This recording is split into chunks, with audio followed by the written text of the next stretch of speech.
بسم الله الرحمن الرحيم الحمد لله رب العالمين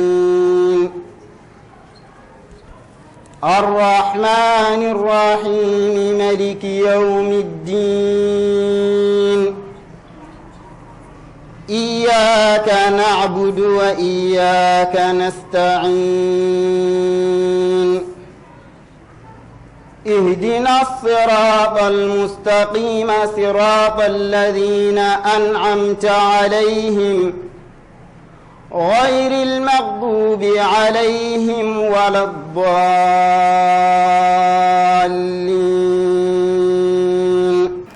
اللهم أصلح لنا ديننا الذي هو عصمة أمرنا وأصلح لنا دنيانا التي فيها معاشنا وأصلح لنا آخرتنا التي فيها معادنا واجعل الحياة زيادة لنا في كل خير والموت راحة لنا من كل شر. ربنا أتنا في الدنيا حسنة وفي الآخرة حسنة وقنا عذاب النار. آمين يا رب العالمين. وبعد أيها الأخوة السلام عليكم ورحمة الله تعالى وبركاته. السلام عليكم. ala ka bacin tigi mandemu ami tangani ne ala fama fa ka bo shaitan torom dina wala da sanama min amna ne flambe ambazi zala ne ala fama toyi ka dugo kana sababu nyuma ya alkaba sallallahu alaihi wasallam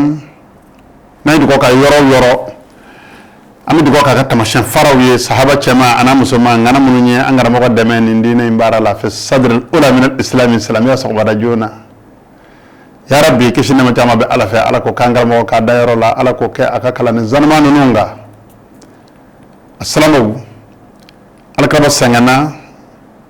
ala ka kiranyenina na ala ka kiramu nyina asaballa fo ala sona al islamiyya jiri aturla adliya minanike kuna ndu sigira sumana ila qiyam saa fakata se al kiyama jodo ayyuma ya rabbi ala ka fara o jama kuluka na jiri turtola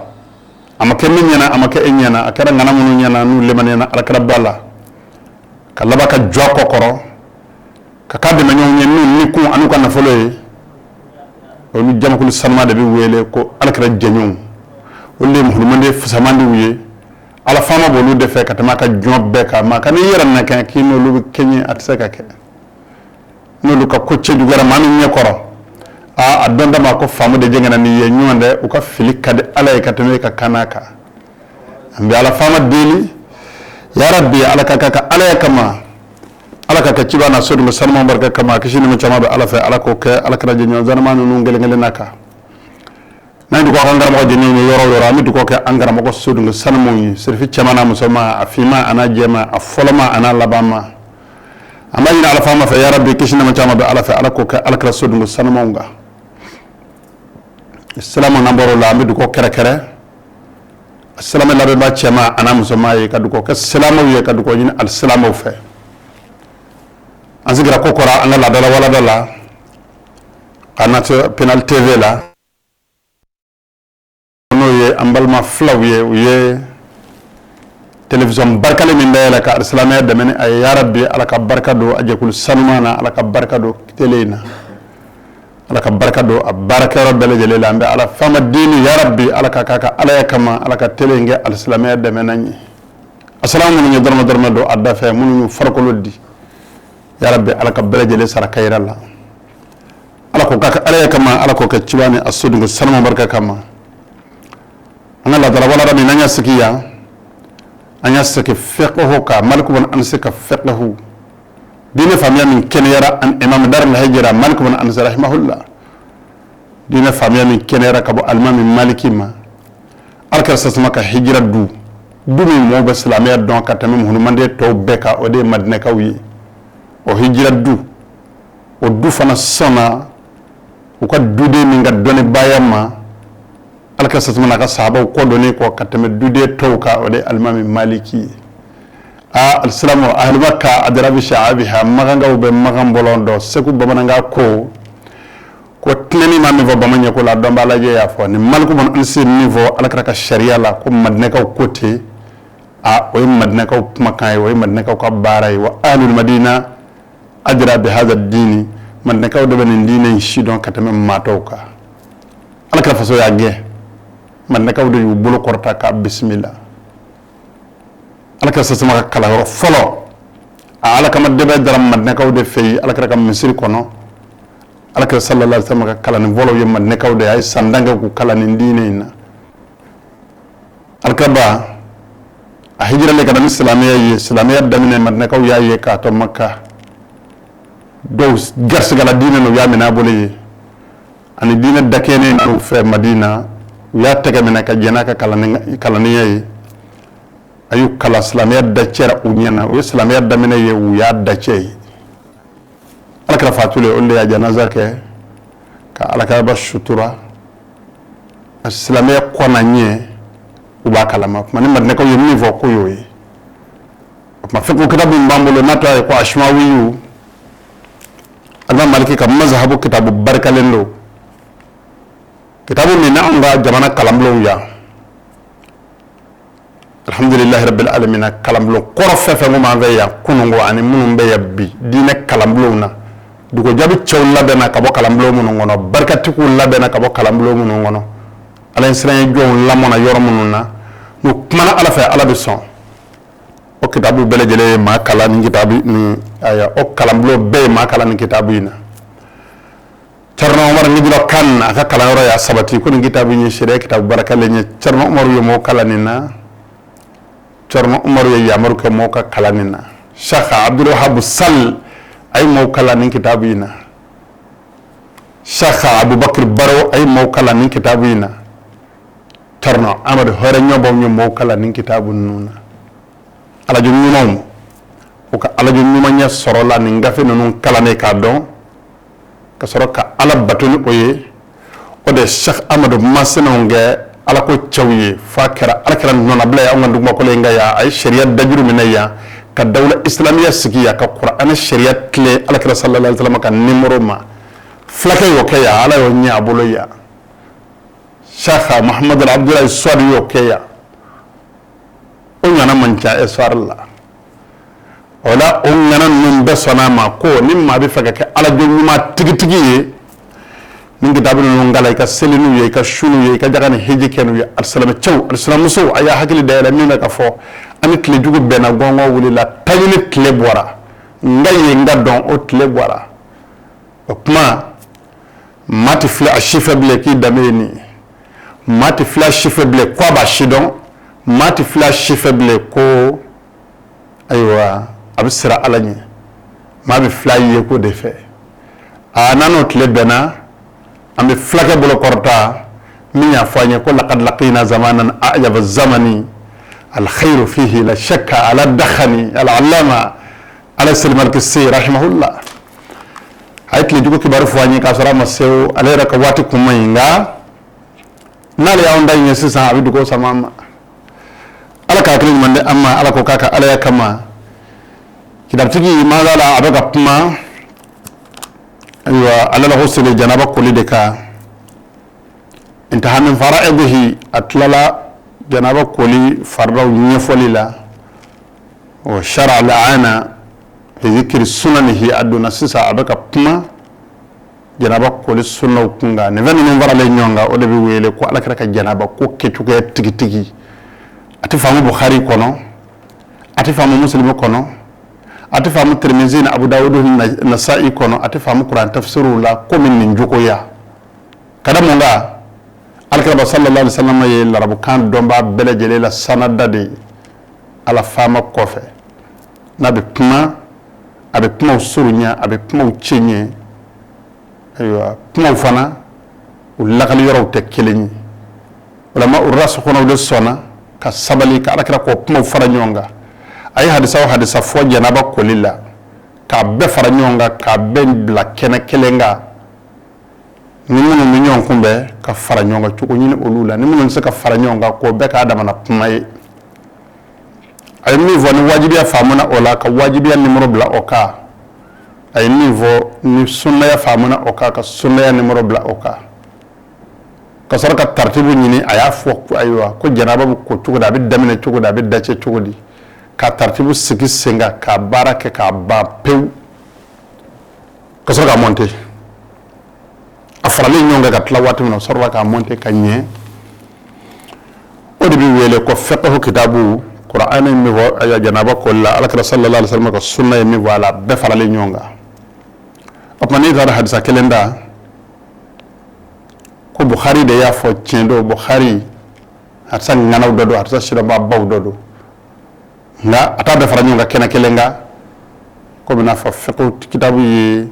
Bukhari tigi ta cogo min ka Muslim ta ka Nasa'i tigi ta ka Ibn Majah ta ka Tirmizi ta k'a bɛɛ fara ɲɔgɔn kan ka bɛɛ lajɛlen gɛrɛ ɲɔgɔn na ka sɔrɔ k'a fara ɲɔgɔn kan k'a dilan k'a cɛ ɲɛ min ka kan ka bɛn ka bɔ a la k'o bɛn ka bɔ a la k'a dilan k'a cɛ ɲɛ k'a kɛ Alakira ka bato kɛcogoya ye o la fiqhu o de ye Alakira sallallahu alaihi wasallam ka diinɛ khulasa ye ala ka kitabutigi saraka yɛrɛ la a ko amma sunanuhu an ye walada jɔyɔrɔ min na ni ɲan wulitɔ ye a ko janaba koli sunnaw a ko fa arba'atun a ko ye fɛn siya naani ye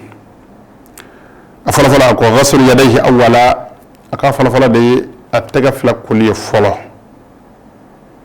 ila ko ayihi kana bolokana kuru fila la a ka kuma laɲini ye qabla idkhalihima fil ma'i yani a ka fila don ji la a ko walmadmadatu a ko o kɔfɛ ani da muguruni ka ji k'i da kɔnɔ ka kucukucu ka bolo don ka ɲi sɛbɛkɔrɔ tereke wala sirshaqu ani ji fiyɛli ka bɔ nun na wa masahu simakhil udhanaini ani tulo dingɛ fila ani o masaliyali a ko nin fɛn siya naani de bɛ wele ko janaba koli sunnaw a ko amma fadailuhu amma janaba koli mustahabu a ko fa sittatu a ko ye fɛn siya wɔɔrɔ ye a fɛn wɔɔrɔ albadu bi izalati al-adha an jasadihi a fɔlɔfɔlɔ n'a bɛna janaba koli daminɛ k'a daminɛ nɔgɔ koli la ka bɔ a farikolo la ni alisilama cɛ alisilamuso ni furu sariya tɛmɛna u ni ɲɔgɔn cɛ o sɔkɔnɔna bɛ nɔgɔ o tuma n'i nana ɲɛgɛn na n'i ye ji sigi i bɛ ji jɛngɛ fɔlɔ ka kɛ i tɛgɛ fila ka ko k'o jɛ yanni ka sigi girin ka i tɛgɛ dɔ ji la tɛgɛ fila kolen kɔfɛ o tuma i bɛ sɔrɔ k'a ta bara la ka na kunberekuru la lawura bɛ o ni ɲɔgɔn cɛ k'a ko k'a jɛ nɔgɔ min b'a la k'a nɔgɔ bɛɛ lajɛlen ko ka bɔ a la o de ye kitabutigi ka laɲini ye nin yɔrɔ in na a kɔrɔfɔ faamuya ثم إكمال أعضاء وضوئه وكفى كسر كسلجي سمون كو كادافا كادمنا برالا كادا بمبركور لا نو يورو كورا كاداكني كو بسانيا كاتلا كسلجي كو سلجي تا كادافا شين كيلنجلي كاتaka fura fila ko siyɛn kelen ka damuguri siyɛn kelen ka nudo siyɛn kelen ka ɲɛda ko siyɛn kelen ɲɛda kotɔ la ka ŋaniya siri ka kinibolo kala ko siyɛn kelen ka numanbolo kala ko siyɛn kelen ka kunkolo ko siyɛn saba janaba la an ka fiqhu kitabu bɛɛ lajɛlen y'a sabati k'a fɔ ko kunkolo bɛ ko siyɛn saba de ka tulo jɔsi ka se to yen koli laban yɔrɔ la ka sɔrɔ ka kinise ko ni seliji dafali ŋaniya a senfura ka se senkurunin na ka numanze fura fana ko ni seliji dafali ŋaniya ka se senkuru la e kɔrɔfɔ faamuya a ko wa wasalu ali qabla al-asafili a ko a kanne de fana ka sanfɛ yɔrɔw de ko ka kɔn duguma yɔrɔw ɲɛ n'a ka di ka koli daminɛ ka yɛlɛ k'o bɛ ɲɛ a la nka ka ji bɔn sanfɛ ka ko ka jigin jango nɔgɔ ka jigin ayiwa fo ka bɔn ka bɔ i farikolo kan a k'o de kanne don wa tasrisu ra'si bil ghasli ani kunkolo koli saba kangeya ka kunkolo ko siɲɛ saba an ni ka hadisa de y'a sababu ye ko si kelen kelen bɛɛ ko janaba nɔgɔ b'a duguma e kɔrɔfɛ faamuya a ko walbadu bil mayamini ani ka daminɛni kɛ ni kiniyanfanw ye ka daminɛni kɛ ni kiniyanfan ye ni senbo ye senbon fila ye ko kiniyanfan ni numanyanfan b'a la n'i b'o fila ko k'a daminɛ ni kiniyanfan ye ni tɛgɛ fila bɛ ko ka daminɛ kinin tɛgɛ la ka sɔrɔ ka na numan tɛgɛ la sen fila fana bɛ ten a ko walbadu ko daminɛni o ka ne dɔ bil mayamini ni kiniyanfanw ye qabla al mayasiri ka kɔn numanyanfanw ye wa qillatul ma'i ani ka ji fana dɔgɔya janaba koli la ba ihkamal ghasli ka kɔn koli cɛ ka fɔ koli cɛ ɲɛni ma ni ihkam da kiti da ma ihkam la ghasli ka kafu koli chenyenima okore mu na fara ko ka ji dogoya kana tabbe se fa ka ji dogoya kujugo fo far ko le rakata dese ka ko ka nyiki ka terke ka nye fo no ko ka dese ka bla no kera koli ma chenya wallahu a'lamu ako ara de badon okma aye fenduru niveau ko ye koli farda ye ka fenani fara o ka ko sunna wi o kera fen konon do yi ka fen woro fara o ka ko musahabu ye akara fenta ani duru ye ni fe shatan duru ni be nazara kan do iba sebe kay ni bigi do yini dama ka tando ni do karamo do kerefe kan ven ni sebe doni comme une leçon kata ni be ngo kala do atawla ni be balku kala do atawla ni be larab kan yara don larab kan dine ga kan ni to mi donc enregistrer téléphone na ka sor ka ta don non ka durshi o de wajibi alkiramande bema amundi côté talabul ilmi bato ni chokoya bato ke choko ni faridatu o jaku ya blenyi ala kulli muslimin wa muslima salame chema ana musoma beka o ngani mamina na jinke daga suna yora ka jinke mako yini yora ka jinke hurun harra yora ki se tilira nima ni tara ala fama ma bajiri la ko duk makolo ko gaziki enjina na ke choko ko fili la ke choko la ita kun kunde jago kay ita kun kunde sanake ita kun kunde jin hurun harra dum ko ko gaziki kun kun dama ala batoliye batoni de kun folay o de kun ka rasul mali ka na fulu kun ni pano kuna a ipana itakun kuna ani matara doala kanyina itakun ko dobe ko ya wala salamaw ito na hakil sa ko tanyer la man vi fama nyine ma yara ko jin ko kera sababu jin musa ka nyine kera asababu am sira faraka yara wa salamaw sel yara korta kan gwazan bi salamaw lebubi janaba ko chuko bilama kaba ko dodo kaba ko belebele tokoroba shije sambi hakaw iba sorlani umani ni utanye don ma wi furuke ko kono fa de bele jele wolo obi makamana go abi masira balku shije sele asa daga dala de ngale ka hiji walma ala kele ka dona fulano ko yamana hijira o de bi hiji karamo ko nyini nga janaba ko ko la hiji kenaka asele ko asa daga dala wala hada gharib wa ajib ni kabako de yabi masira ni ango ngambi o foka asabati wa foko do moyi ni ko karsa sel ko tanga sel wa ko we karamo ko ne te mori ni maru tuna to fe ka sonyo kono na sel wati ka wuli ka sel ni ira ki jije ka tama iki jije ka dege ayo yere ni tama ke chugola ndala fama de li hakil mo ala fa ala ko di amma ala ko kaka ala kama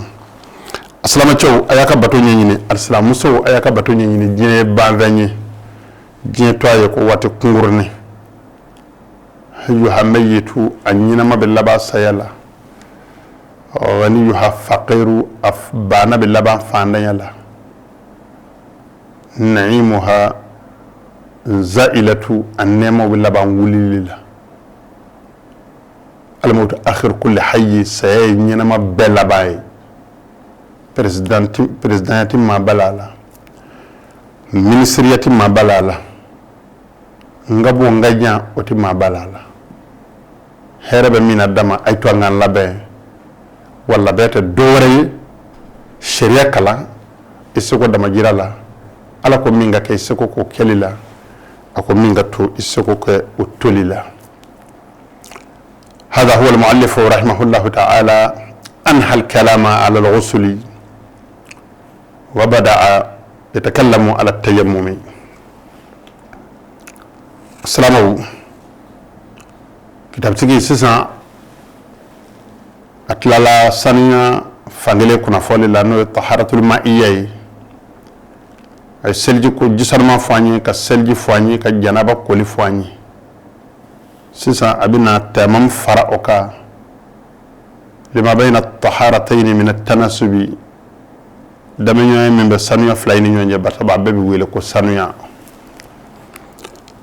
tayammum fem wele ko tayammum taharatun turabiyatu o buguri sanna de dabti ko tayammum lughatan al qasdu ko akora yara de kerengerali yamma fulanun aywa makana kaza karsa ni yora kerengere akwa shar'an ko shari'a la taharatun turabiyya tusta'malu fil wajhi wal yadaini ko sanna de do mi buguri ka sanna ko be labara nyada ani bolokala fla damadela o kuma sisa iba don ko tayammum shidon ba mako be anyada ana bolokala fla damadela tayammum barala onga sharia shidon baliya kama ane hami baliya kama ni sharia nyinni ngoko lo fandamba da ko na bi to ba shije sigile ko abina seli ko abita tayammumta aba taga da bokola aba ko lo joshi aba taga da bokola abo shi adama ko abaka adam guri aba taga da bokola bi do joshi sewna subhanallah ni tayammum shi ajmai tayammum barab bele jele bi ke fi ma bayna al wajhi wal yadaini tega fla nyada koli ni tega kala fla la ghayru atita yoro shibli okuma batote min nyana nyare nyako ray ay batoye de sharia mu vo alakira sallallahu alaihi wasallam mu ndefo ko ka ngakete ayre ake cugodi o de batoye jazallahu al-allama anna wa an al-islam khayra dabtigi ya rabbi alaka nasar khayra la ajura islamiyya joromina ako babu tayammumi kuni tayammum bunday tayammum de bugur sanunya abike ke jogo mina kuni anya fotoy ako wala tayammum faraidu wa sunan wa fadailu ako tayammum fana ako fardaw bala fedo bala munu wala ko fardaw o fenjate lewnyu udonedu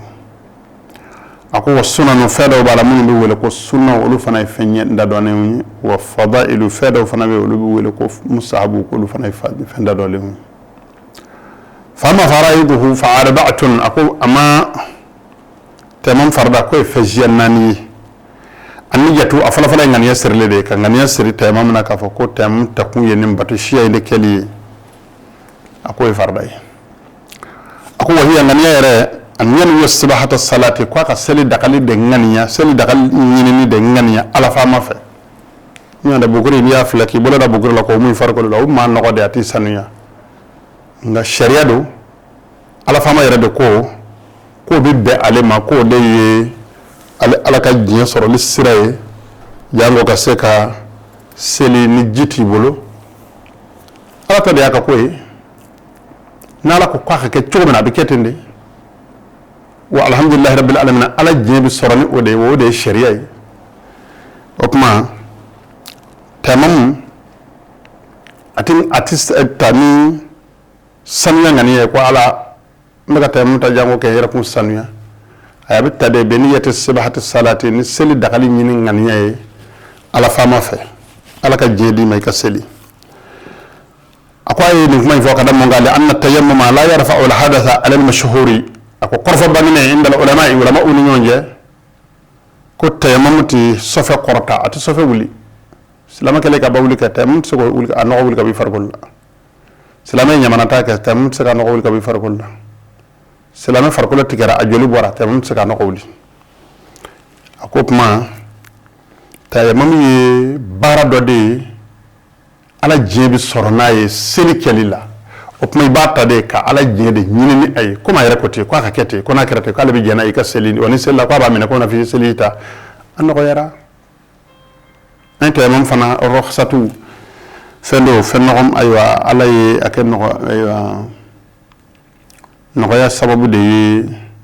ala hinina amande aywa ka jongna ala ya ken no ya bonday hine boday aywa al kramandi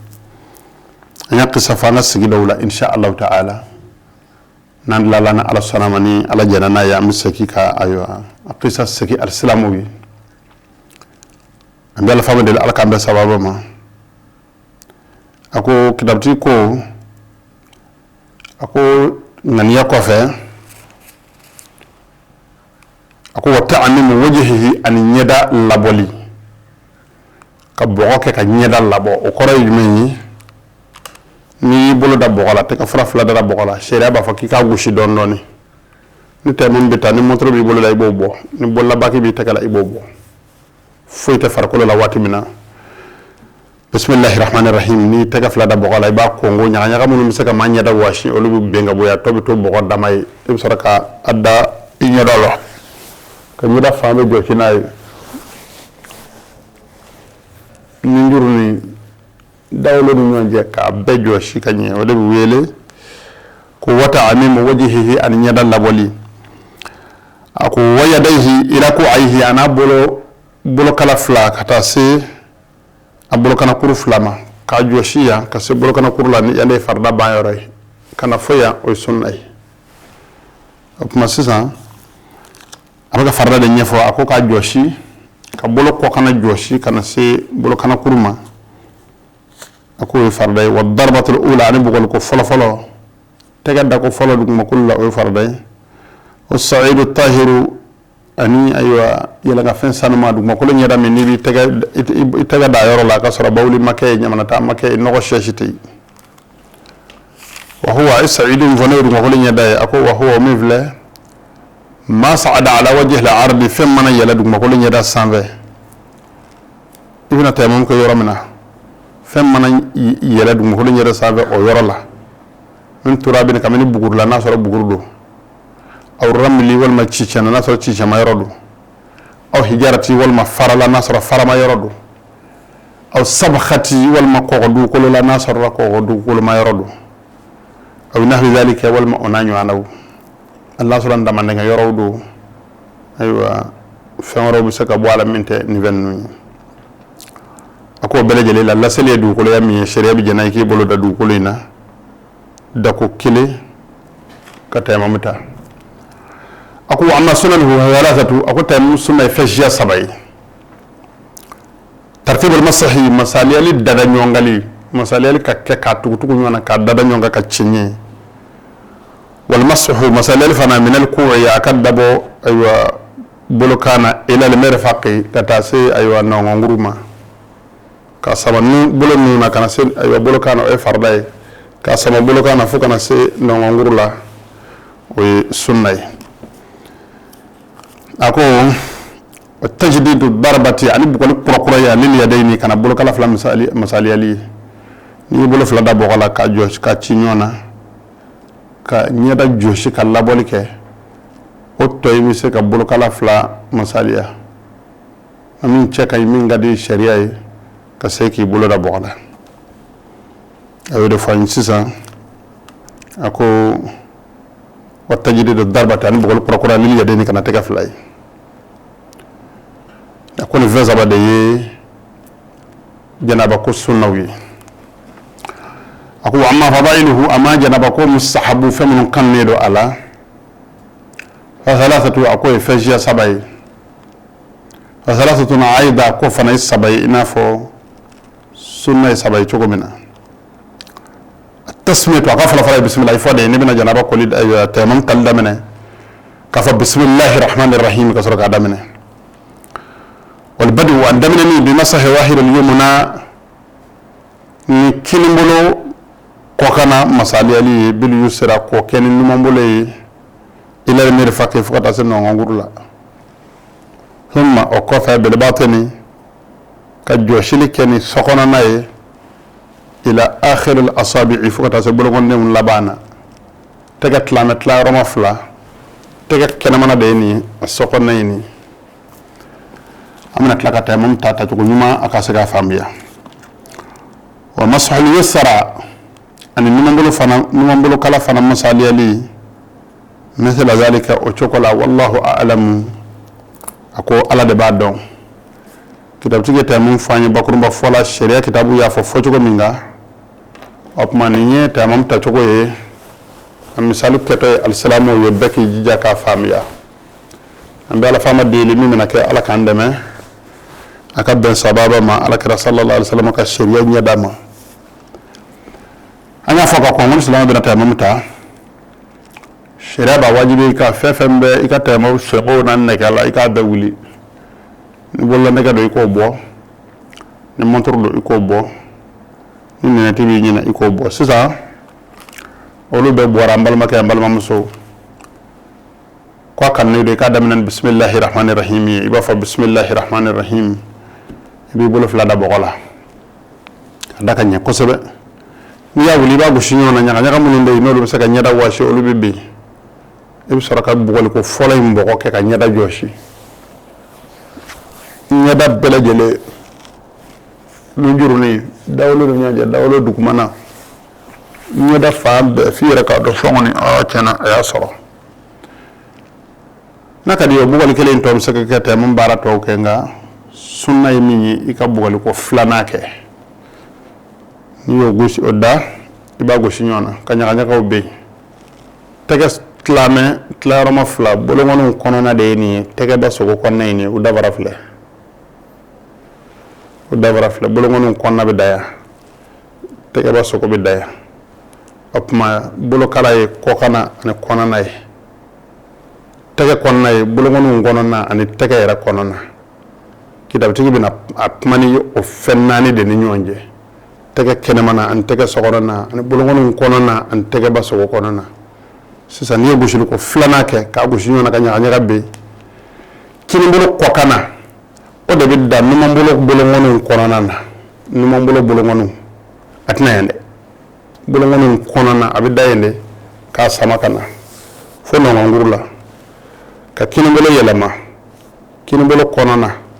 ko sogo yelama ko da numa bolo tege su konona na sor ka sama bugurin ba bulungon wala ko ke ka bulungon chabo mo mo konna o buguri ka bara bana susan bugurin be kini bolo konna na o de na bara damna sa kini bolo bulungon konna na ibn mo bolo ko kana dai ka sama fo no ngurula kan mo bolo sokona na yela makko da kini bolo tege kono ka sama fo bolo tindila bulungon ba o buguri ko ke ka bulungon chabo temin dafara foyte bi wilki jo 600 ka seli korta ka sora ka seli ke kecho ko nyumana ale miseli jita kele ki wata kenema katama katika seli wolo jini ki ka kola shu jini ka sora ka tijo ka seli ni ya kete yani ka do seli kona bibla ale la bebe de bi ke ka ba ni kola shu jini no bi jini seli wolo bi jini seli wolo dale ko fe sutura fini donné ko fe bara be bani ko fe e sura ki sozoro ni sigi kale keka nyeni tlala yora mina bi wuli ki jo fo yora tey fo ka le qama ke ka sel korta ka sel ngani yasri ka sura ka do sel kono woni farda kele zelina ni yo salamu bla bi blay ni fa ka nafla seli farda ko fe abi wajibe kay ki telia farra salamu blale ika wuli ka joka nafla norala sharia bi jeni oyi ngani furaje jena unu nyonje ni bina nafla zelefoni ya era damana tayama muta wani farra fla ni bolu selini ay abena tayamum farra fla ti selini tayamum kelini wala al-salama ni ba fa ka hal shuna fla beken tayamum yi o kon ye kana furaje bla unu nyonje ni do salam bla ibuli ki jokana ndore madama ibe ka seli ko ni tem kele mbi la atibla ngani sigra ka sel bla yoromena abibla ninde ye temam wasfi temam kechuku islamia sharia la ode ni ay montru bo jango ka ajira ala ko temam tikel montru ay neneti bo jango ka ajira ala ko temam tikel neneti وهكذا خاتم الدرحمين بلغن النجم الناس على كرجع السنة يتشوي نوب ما من تكلا تمن تكنا إبابو ولي أيوة تشوكا مسروي مسروي مسرو دنيوكو بلانgan تمن كون بك أباب ببو عندنا فما دليل فتني مفرا يا ربي على كفام تكون يمادي على كسبتي على كوكا على كما على كوكا تشوانا سودون سلم بركة كما السلام عليكم. لما أنهى المؤلف رحمه الله تعالى الكلام على الطهارة شرع يتكلم على الصلاة لكونها شرطا منها ممن أن إذا بتجي تلالا تمانا سميو كندا سيسمونا دمنا أبنا بمسلكا kada mun ga saniya sharti de sella saniya de bi sabati folo ka soro ka seli ke o kuma ni ma saniya nya don no to sella ko selti mine ni ma jisanma kiti don na sella ni jini da jisanma nya ka seli chenedo o kama jisanma fanyi atlale ay selji ta ko ni janaba ko ko fanyi sangoni abina seli fanyi kelmatu tawhid ko fe la ilaha illallah muhammadur rasulullah ko fe lakraba ka dina bato belejele la selde ka kusana bay wala kraba ko alkama jodo keneka awwal ma yuhasabu bihi al-abdu salatuhu bananda bade bi fesse ni fen vola mi wode aka seli seli nyana seli ke to man seli manya to shiti la jable assalamu seli ni glone do seli kiti shidona faqadu shay'i la yu'tihi minti faytsako di mama seli yara nyadonte ela etsaka seli nyumande alama opma انتبهوا لما يقوله المؤلف واو كتابتك من النيفو ايا حاجه سبق رد الى اكا فاميليا جانغا كسك سيلي نيمانغي كتابتك كو با دامنا فولا سيلي شارتولا بنا سيلي شارتولا نيا فم قويه او يلا بي دويه ولو ويل كو شروط الصلاه كو سيلي شارتو نو لابن نو لو سبت رواتي من ده سيلي كلبي دقائي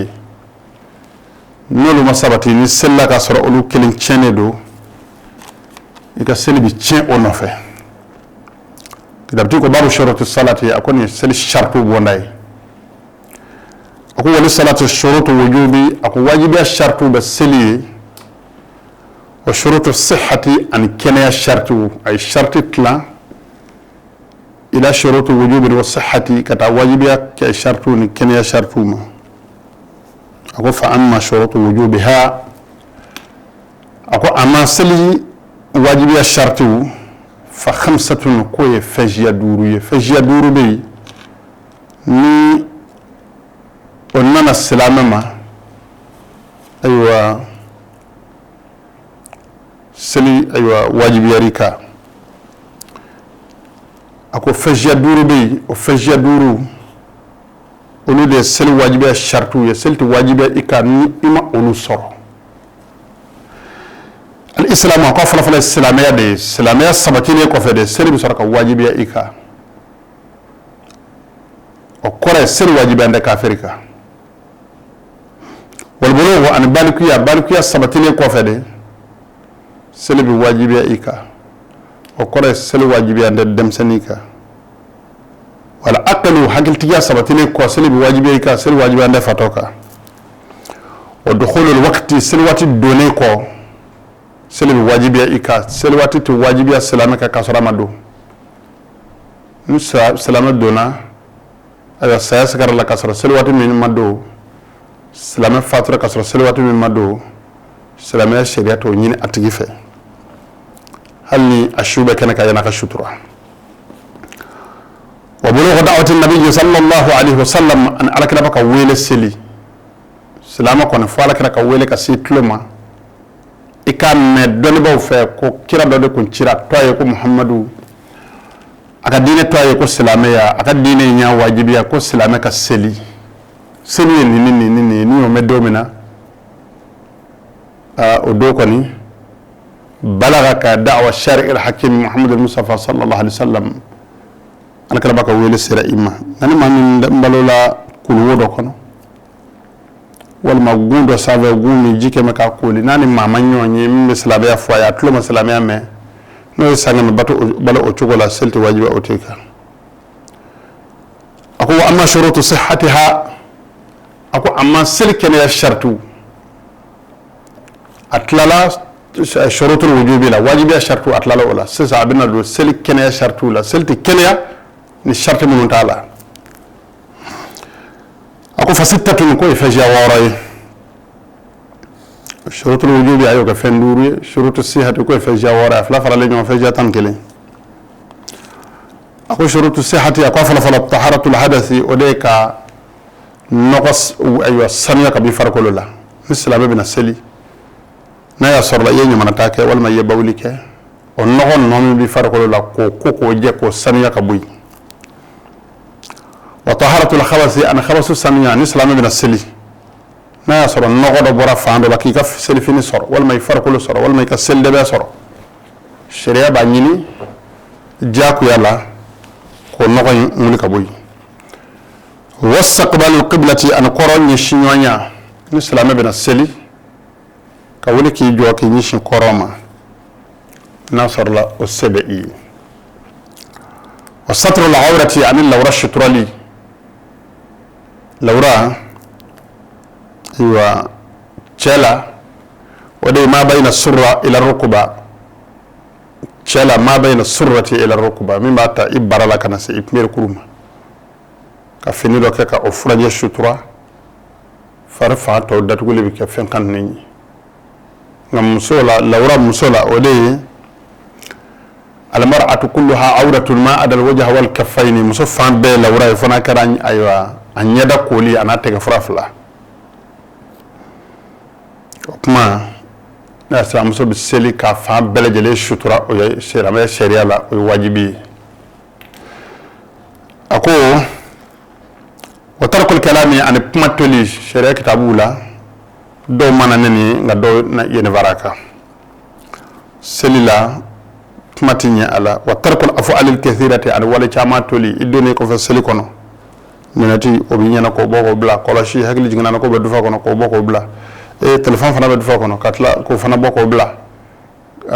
a chayara ko jugu wallahu a'lamu ako ala de baddo ni nyakele ka sel shartu di ma bakru ba fola adi ci ko nyena ko sebe ay sel aywa wajibi shartu ayulu fo feja woro aywa seli wajibi shartu ayo ka feja duriye kadima aye seli kenya shartu ka feja woro kadima afan fla farale ñu feja ta ani kele assalamu alaykum assalamu so aya jija akani va mu kanye kanin labelu nun sabati ka soro ka nyishi seli manno kara aka seli ka seli nyumo aba baraji dakene soro ni ay seli ba ka cha ambe birka wuli la nga selu te ka seni anya alama kala de bora batola bato to kera mi mana nyanyira nye koromboke a ibi sanjama mbalo la ka soro ni alama nyoy kuma be al deli ya rabbi fitini ni vora ala ka fam ci ko nyuma di ana balam assalamu bela jalema korfa labana ami du ko ke assalamu ye ka du ko nyin assalamu fe ka jira assalamu ce mana muso mama hamine do ne anga jamana yi nyanyina ala fa ya rabbi ala kaka ala ya kama anga jamana ala ka lafiya jamana de cena muso ala ka ndo dakele be ala ka mbo dakele be anga ne jotiki ma anga ne jalaki tiki ma anga ne shiyama anga me bende ma am faso ba maliba ala ka kala ala ka bo juku ka java bolo ya rabbi ala ka jamana ke adew tay ala ka jamana dew ben jamana furuba fen jamana halala nafolo ala ko ke jamana furuba tay furuba ayo garse kay man ba faka do ano che no ina nazara wala ma o shiya wala ya rabbi ala ka do ano ayo otiku che ana nyama nyumo ala ko kolashi ala ko be sababu ma ala ko se sabati tanyini naw faso javambaw ala ka hakili nyumandi oluma wala ma ala ko lu dese ya rabbi ala ka salamaya deme ala ka ngademe ba nyumo ala ka mbalo salamaya chenka ala ka fatu salamaya chenka barakallahu li wa lakum fil qur'anil azim وفي حديث نبيه الكريم إنه هو السميع العليم ربنا أتنا في الدنيا حسنة وفي الآخرة حسنة وقنا عذاب النار سبحان ربك رب العزة عما يصفون والسلام على المرسلين والحمد لله رب العالمين بسم الله الرحمن الرحيم الحمد لله رب العالمين الرحمن الرحيم مالك يوم الدين إياك نعبد وإياك نستعين اهدنا الصراط المستقيم صراط الذين أنعمت عليهم غير المغضوب عليهم ولا الضالين